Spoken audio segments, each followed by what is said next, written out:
ሰላምን ጥዕናን ንኩልኩም ተኸታተልተይ ይኹን እንዳበልኩ ናብ ናይ ልምዓንቲ መደበይ ክኣትው ኣብ ናይ ልምዓንቲ መደበይ ከምቲ ልሙድ ንዓኹም የምህር እዩ ኢለ ዝሓሰብክዎ መደብ ሒዘልኩም መፅእ ኣለኹ። ናይ ልምዓንቲ መደበይ ዘልዕሎ ኣብ እዋን ፆታዊ ርክብ ቀልጢፍኩም ትውድኡ ደቂ ተባዕትዮ ነዚ ፀገም ንምፍታሕ ኢልኩም ቫይማክስ ቪያግራ ከምኡ እውን ካልኦት መድሓኒታት ትወስዱ ኣለኹም ኢኹም። ኮይኑ ግና ብዛዕባ እዞም መድሓኒታት ክትፈልጥዎም ዘለኩም ጎዳኢ ጎኒ ክሕብረልኩም እየ። እስካብ ናይ መደበይ ፍፃመ ሓቢርኩምን ፅንሑ። ነዚ ቻነል ሓደሽቲ ዝኾንኩም ሰብስክራይብ ብምግባርን ነታ ናይ ደውል ምልክት ብምንካእን ዝተፈላለዩ ናይ ፆታዊ ርክብ ናይ ጥዕና ከምኡ እውን ናይ ሓዳር ሂወት ኢንፎርሜሽን ትረኽብሉ ቻነል ስድራ ንክትኮኑ ብክብሪ ይሕትት። መደብና ናብ ብዙሓት በፂሑ ትምህርቲ ንክወስድሉ ላይክ ጌርኩም ጀምርዎ። ነዚ ኢለ ናብ መደበይ ክምለስ። ቪያግራ ወይ ከዓ ብሳይንሳዊ መፀዋዒ ሽሙ ሲንደናፊል ዝበሃል መድሓኒት ንኢሬክታል ዲስፋንክሽን ወይ ከዓ ኣብ እዋን ፆታዊ ርክብ ንዘጋጥም ናይ ፆታዊ ርክብ ስንፈት ተባሂሉ ዝስራሕ መድሓኒት እዩ። ኮይኑ ግና ንቪያግራ ብብዙሕ መጠን ምውሳድ ናብ ናይ ሞት ሓደጋ ከብፅሐኩም ይኽእል እዩ። ስፔሻሊ ኣብ ሓደ መዓልቲ ብልዑል መጠን እንተወሲድናዮ ክቀትለና ይኽእል እዩ። ስለዝኾነ ክትወስዱ ዘለኩም መጠን ክትፈልጡ ኣለኩም። ኣብዚ መደበይ እውን ክሕብረልኩም እየ። ፈለማ ቪያግራ ከመይ እዩ ዝሰርሕ ዝብል ነገር ክንርኢ። ኣብ መትለኹም ከባቢ ዘለው ነርቭታት ክነቃቅሑ እንከለው ናይ መስሎ ኢሬክት ምግባር ወይ ከዓ ደው ምባል የጋጥም እዩ። በዚ ድማ ኣብ መትለኹም ብዘለው ቅርፂ ሲሊንደር ብዘለዎም ናይ ስፖንጀል ክፍልታት ብዘለው ጭዋዳታት ኮርፖራ ካቫርኖሳ ብምባል ዝፍለጡ ጭዋዳታት ፍትሕ ይብሉ እዮም። ሽዑ ድማ ደም ናብ ውሽጢ ንክኣቱ ይኽእል እዩ። እዚ ድማ መትሎ ደው ንክብል ዝገብር እዩ። ኣብ ኢሬክታል ዲስፋንክሽን ወይ ከዓ ኣብ ናይ ፆታዊ ርክብ ስንፈት ግዜ ነርቭታትኩም ምስ ሓንጎልኩም ኣይረዳድኡን። እዚ ድማ ደም ናብ ኮርፖራ ካቫርኖሳ ብልክዕ ኣይፈስስን ማለት እዩ። ቪያግራ ድማ ንብለድ ሴላት ፍትሕ የብል እዩ።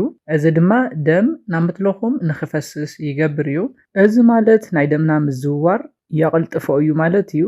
በዚ ምክንያት ድማ መትሎ ደው ንክብልን ንውሕ ንዝበለ ግዜ ንክፀንሕን ይገብር እዩ። ነዚ ምስ ረኣና ድማ ቪያግራ ስራሕ ምጅማር ክንደየናይ ግዜ ይወስደሉ ዝብል ነገር ክንርኢ።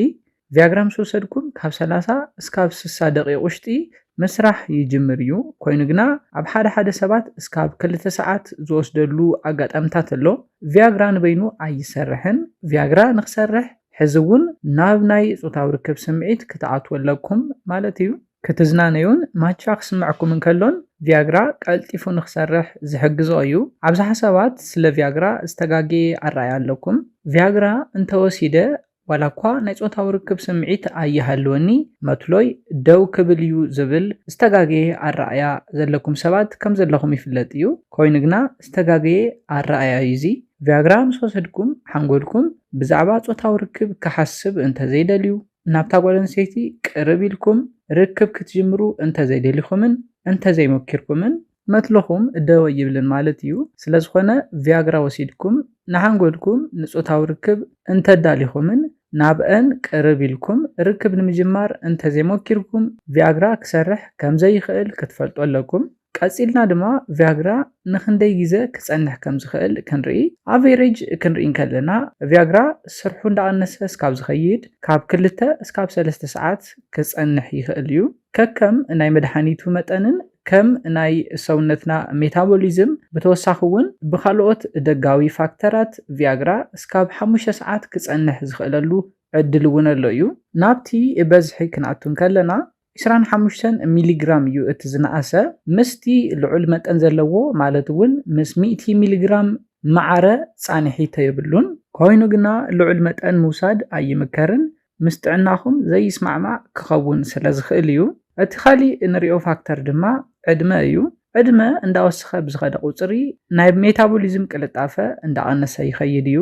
ስለዝኾነ ናይ ቪያግራ ፃንሒት ሓደ ብትወስድዎ መጠን እቲ ካልኣይ ድማ ብዘለኩም ዕድመ ፃንሒቱ ክፈላለ ይኽእል እዩ።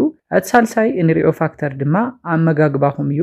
ብዝሕ ዝበለ ቅብኣትን ብዙሕ ምግብን ቅድሚ ቪያግራ ምውሳድኩም እንተበሊዕኹም ቀልጢፉ ንኸይሰርሕ ይገብር እዩ። ብተወሳኺ እውን ኣልኮል ምስታይ፣ ሽጋራ ምትካኽ፣ ሕዚ ዘለኩም ናይ ጥዕናዊ ኮንዲሽን ኣብቲ ናይ ቪያግራ ፃንሒት ተጽዕኖ ከሕድር ዝኽእል እዩ። ስለዝኾነ ካብ ሰብ ናብ ሰብ ቪያግራ ዘለዎ ጻንሒት ከም ዝፈላለ ክትፈልጡ ኣለኩም። እነዘን ነገራት ምስ ረኣና ክትወስድዎ ዘለኩም ጥንቃቐታት ክንርኢ። ኣብ ውሽጢ 24 ሰዓት ካብ 100 ሚሊግራም ንላዕሊ መጠን ቪያግራ ብፍጹም ክትወስዱ የብልኩምን። ካብ 100 ሚሊግራም ንላዕሊ መጠን ቪያግራ እንተወሲድኩም ኣብ ሰውነትኩም ዘጋጥም ሓደገኛ ነገር ኣሎ። እዚ ድማ እስካብ ሞት ከብጽሐኩም ይኽእል እዩ። ልዑል ዝኾነ ናይ ርእሲ ሕማም፣ ናይ ድፊት ደም መቕናስ ከስዕበልኩም ይኽእል እዩ። ናብ ዓርስኩም ምስሓት እውን ከብጽሐኩም ይኽእል እዩ። ብተወሳኺ እውን ፕሪኣፕሲን ከስዕበልኩም ይኽእል እዩ። ፕሪኣፕሲን ማለት ልዕሊ 4 ሰዓት ዝጸንሕ ዘሳቒ ናይ መትሎ ደው ምባል እዩ። ስለዝኾነ ልዕሊ 100 ሚሊግራም ኣብ ውሽጢ 24 ሰዓት እንተወሲድኩም ሓደ ሞት፣ ካልኣይ ድማ ዓርስኻ ምስሓት፣ ሳልሳይ ድማ ዘሳቒ ናይ መትሎ ደው ምባል ከስዕበልኩም ይኽእል እዩ። ስለዝኾነ ብጣዕሚ ከቢድ ምዃኑ ብምፍላጥ በጃኹም ልዕሊ 100 ሚሊግራም ኣብ ውሽጢ 24 ሰዓት ክትወስዱ የብልኩምን። ዶክተር ካብ ዝፈቐደልኩም መጠን ንላዕሊ ክትወስዱ የብልኩምን። ኣብዝሓ ግዜ ተመራጽነት ዘለዎ እስካብ 50 ሚሊግራም ጥራሕ እንተወሲድኩም ይምረጽ። ሓደ ዝተጋገዩ ኣረኣያታት እውን ኣለዉ ብዛዕባ ቪያግራ። ኣብዝሓ ሰባት መኻን ይገብር እዩ ዝብሉ ኣለዉ እዮም። ኮይኑ ግና እዚ ካብ ሓቂ ዝረሓቐ እዩ። ኮይኑ ግና ሓደ ሕማም ንኣብነት ናይ ጨጓራ ቁስሊ እንተሃሊኩም ዶክተር ኣማኺርኩም ኢኹም ንቪያግራ ክትወስዱ ዘለኩም። ነዚ ኢለ ናይ ልምዓንቲ መደበይ በዚ ክዛዝም። ካብ ናይ ልምዓንቲ መደበይ ዝኾነ ሓድሽ ነገር ከም ዝሓስኩም ተስፋ ይገብር። ነዚ ቻነል ሓደሽቲ ዝኾንኩም ሰብስክራይብ ብምግባርን ነታ ናይ ደውል ምልክት ብምንካዕን ክትተባብዑናን ስድራ ክትኮኑናን ብኽብሪ ሓትት። መደብና ናብ ብዙሓት ሰባት በፂሑ ትምህርቲ ንኽወስድሉ ላይክ ሼር ምግባርኩም ኣይትረስዑ። ሓሳብ ርእይቶኹም ብኮሜንት ሴክሽን ኣብፅሑና። ብኻሊእ መደብ ብኻሊእ ሓሳብ እስካብ ንራኸብ ሰላምን ጥዕናን ኩላትና ይቀኒየለይ።